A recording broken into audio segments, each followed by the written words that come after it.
Class में अगला हम थोड़ा सा टॉपिक समझ लेते हैं कि सर डिस्क ड्राइव क्या है। क्या बोलते हैं? डिस्क ड्राइव क्या है? डिस्क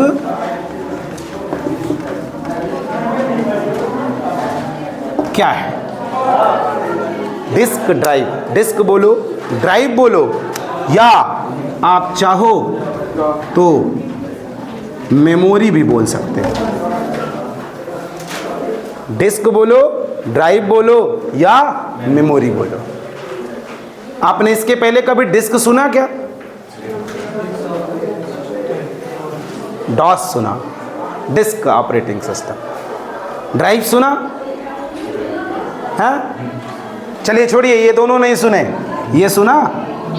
मेमोरी क्या है? टॉपिक क्या है? अगर किसी को बताना है डिस्क ड्राइव अथवा सर मेमोरी क्या होता है।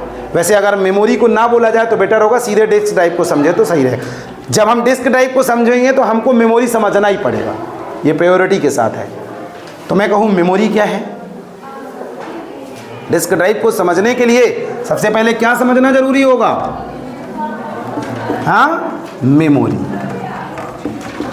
मैं कहूँ मेमोरी क्या है?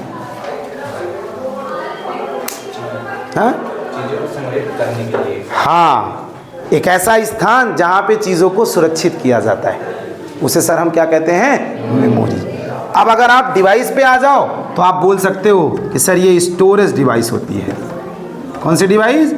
Storage device. Memory sir storage device होती है जो किसी भी प्रकार की चीज़ों को क्या करती है? स्टोर करती है। ये कितने प्रकार की होती है? दो प्रकार की। कौन कौन सी? हाँ,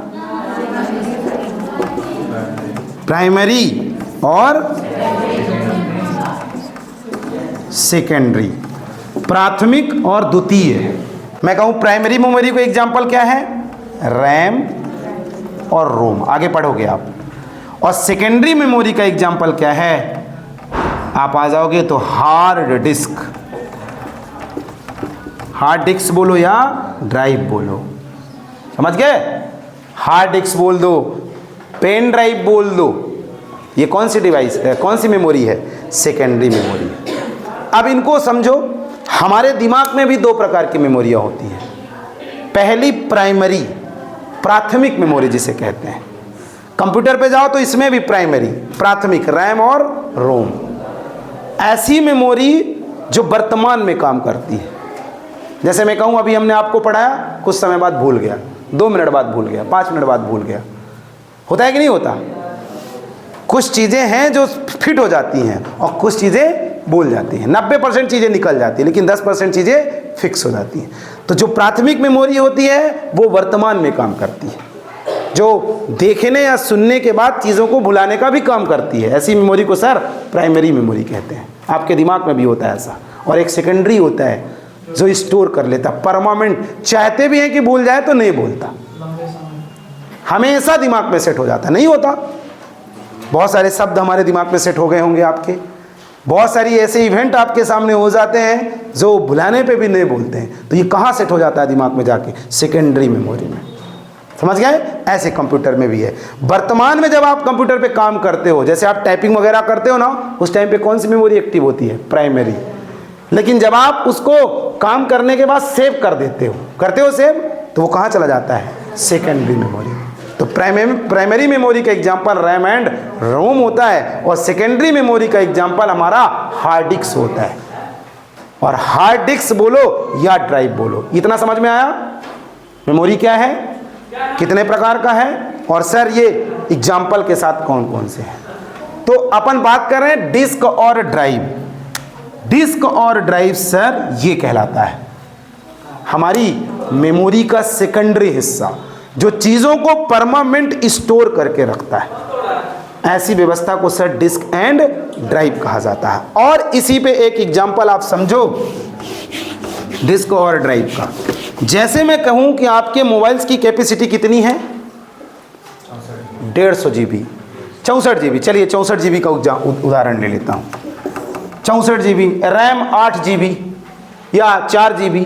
तो रैम जो हो गया 4 GB आपका, ये कौन सा प्राइमरी हो गया और ये कौन सा हो गया सेकेंडरी हो गया, ठीक है ना। ऐसे ही जब आप कंप्यूटर पे आते हो, जब आप नया कंप्यूटर खरीदने जाते हो तो दुकानदार आपसे पूछता है कि भैया आपको हार्ड डिस्क कितनी GB की चाहिए, कितनी GB की चाहिए हार्ड डिस्क, 100 GB की, 150 GB की, 500 GB की, 1000 GB की, 2000 GB की, आप उसको बताओगे। आपके रिक्वायरमेंट के हिसाब से क्वांटिटी निर्धारित होगी या पैसे के हिसाब से। ज़्यादा उदाहरण के तौर पे हम कहते हैं कि आप दुकान वाले को कहते हो कि भैया 1000 GB की हमको क्या दे दो, हार्ड डिस्क दे दो, जिससे कि हम 1000 GB तक का डाटा क्या करें, इसमें स्टोर करके रख लें। समझ गए। अब जब आप कंप्यूटर को क्या करते हो, फॉर्मेट करवाते हो, उसमें चीज़ों को इंस्टॉल करवाते हो कि अब हम इसमें काम करें, तो फॉर्मेट करने वाला जो बंदा होता है, इसको अगर एक ही भाग में बांट दे, जैसे मैं कहूं कि अगर सारी चीजें इसी में स्टोर कर दे, तो बाय डिफॉल्ट एक ड्राइव नाम आता है जिसका नाम होता है सी ड्राइव। क्या नाम होता है, सी ड्राइव। अगर सी ड्राइव मतलब 100 GB में ही आपका ऑपरेटिंग सिस्टम इंस्टॉल हो जाए तो एक ही ड्राइव बनेगी जिसका क्या नाम होगा, सी ड्राइव। और अगर आपका भविष्य में कोई काम है या कोई काम कर रहे हो, इंपॉर्टेंट काम है, कंप्यूटर गड़बड़ हुआ, आप फॉर्मेट करवाओगे तो आपका कुछ डाटा नहीं बचेगा, सब खराब हो जाएगा। इसलिए आज के समय में ये विकल्प आ गया है कि सर 100 GB को एक से ज्यादा भागों में बांटिए। कितने भागों में, हम कहते हैं 100 GB को 4 भागों में बांट दें, तो 250 एक हो जाए, 250 एक हो जाए, 250 एक और 250 एक। तो जब कंप्यूटर फॉर्मेट होके इंस्टॉल होगा तो ये सी ड्राइव कहलाएगी। ये कौन सी कहलाएगी, डी, ये ई और ये एफ कहलाएगी। इसका फायदा ये है कि भविष्य में आपका कंप्यूटर गड़बड़ होगा ना, तो सिर्फ डाटा इसका जाएगा, किसका, सी ड्राइव का जाएगा। बाकी इनमें जो डाटा सेव करके रखोगे वो खराब नहीं होगा।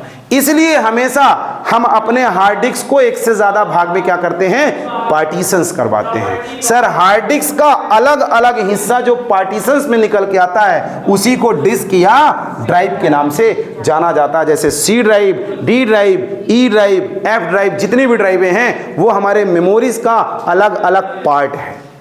समझ गए। सेकेंडरी मेमोरी का अलग अलग पार्ट क्या कहलाता है, डिस्क एंड ड्राइव कहलाता है, जो हमारे कंप्यूटर में फॉर्मेट करने के दरमियान करवाना चाहिए। अगर आप ऐसा नहीं करवाते हो तो लॉजिक क्या है, हमने बताया कि पूरा डाटा अगर आप इसी में करवा दिए उसका नाम सी आएगा, और भविष्य में जब काम गड़बड़ होगा तो सब करेक्ट हो जाएगा।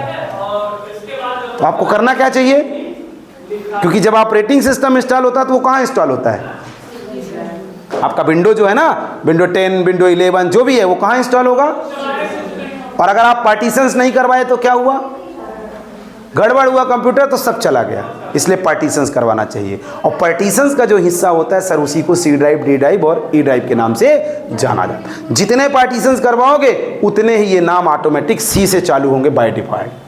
ध्यान रखिएगा, जरूरत के हिसाब से इसका नाम सी में ए भी कर सकते हो, लेकिन इनबिल्ट जो पाथ है जब फॉर्मेट होकर कंप्यूटर रेडी होता है तो उसका नाम सी ड्राइव ही रहता है।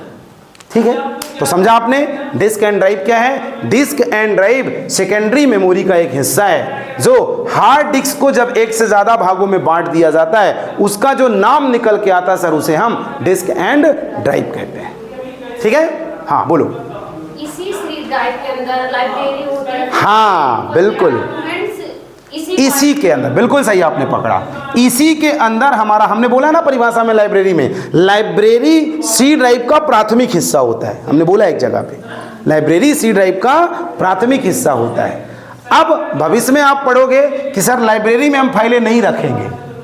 क्यों नहीं रखोगे, कोई इंपॉर्टेंट फाइल है अगर आप उसे लाइब्रेरी में रख देते हो, कंप्यूटर खराब होता है तो क्या होगा, हट जाएगा। इसलिए सर भविष्य में हम सीखेंगे, अभी तो शुरुआत है, अभी तो हम लाइब्रेरी में ही रखेंगे, लेकिन एक समय के बाद हम सीखेंगे कि हम सी ड्राइव में अपनी फाइलों को सुरक्षित करके नहीं रखेंगे, हम किसी और ड्राइव में रखेंगे, जिससे कि अगर सर कंप्यूटर हमारा खराब भी हो तो हमारी फाइलें सुरक्षित रहें। आज की क्लास यहीं पे खत्म होगी, बाकी का अगले दिन। डिस्क एंड ड्राइव आज की टॉपिक थी और इसके पहले लाइब्रेरी थी। 2 टॉपिक हैं। मैं चाहूँगा कि जब हम 8 तारीख को आपकी कॉपी चेक करें तो ये आपके स्क्रीन पे पड़ा हो, पड़ा रहेगा।